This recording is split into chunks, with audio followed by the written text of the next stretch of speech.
কেউ যদি সূরা ইয়াসিন বিপদে পড়ে শত্রুর সামনে তেলাওয়াত করে, শত্রুর চোখের মধ্যে আল্লাহ একটা আবরণ তৈরি করে দিবেন।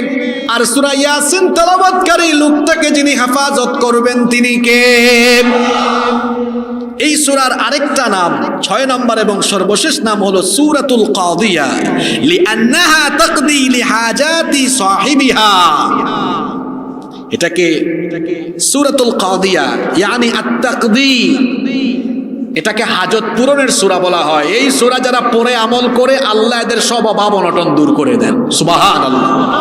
তাহলে এই সূরার মোট কয়টা নাম তাফসীর থেকে আমরা পেয়েছি? জোরে বলেন কয়টা? 6টা। 1 ইয়াসিন, আমার সাথে বলেন ইয়াসিন। 2 হলো কলবুল কোরআন। 3 হলো সূরাতুল আযীমাহ। 4 নম্বর হলো সূরাতুল মুইম্মাহ।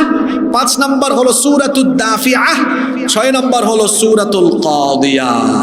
মোট কয়টা নাম জানলাম? এবার আসেন সরাসরি আমরা আলোচনায় ঢুকে যাই।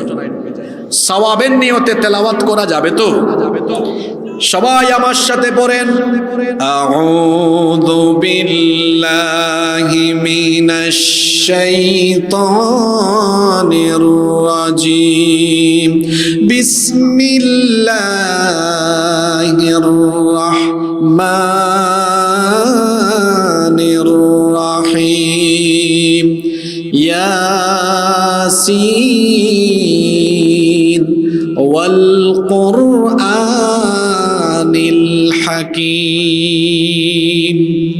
ইয়াসিন এগুলো হচ্ছে আল হুরুফুল মুকাত্তাআহ, অর্থাৎ বিচ্ছিন্ন অক্ষর।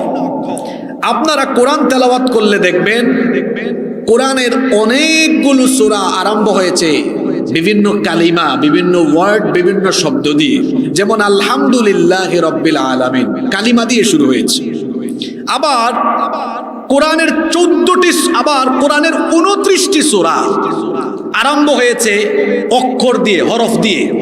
কয়টা সূরা? আপনারা কি ঘুমায় গেছেন নাকি? প্রতিদিন মানুষরা এত বুঝাই, ভাই আমাদের কথা কেউ বুঝে না। আমি ক্লান্ত হয়ে গেছি, গত 6-7টা বছর ধরে বুঝাইতেছি, পায়ে ধরছি যে 8টা-9টায় উঠাইয়া দিয়েন। মানুষগুলারে ক্লান্ত মানাইয়া দেয় রাত 11টায়, এরা জিমায়, আমরা বলি কিছু বুঝে কিছু বুঝে না। ক্লান্ত, আর পারতেছি না, শুধু পায়ে ধরে বসে থাকাটা বাকি আছে। আর কত বলতাম বলেন? সবাই বলতেছি আমরা তাড়াতাড়ি শেষ করেন, তাড়াতাড়ি মাহফিল শেষ করেন, নইলে আমাদেরকে আগে ভাগে দেন, যাতে মানুষ ফ্রেশ মন নিয়ে বসে বুঝে যেন যেতে পারে। আপনারা আমাকে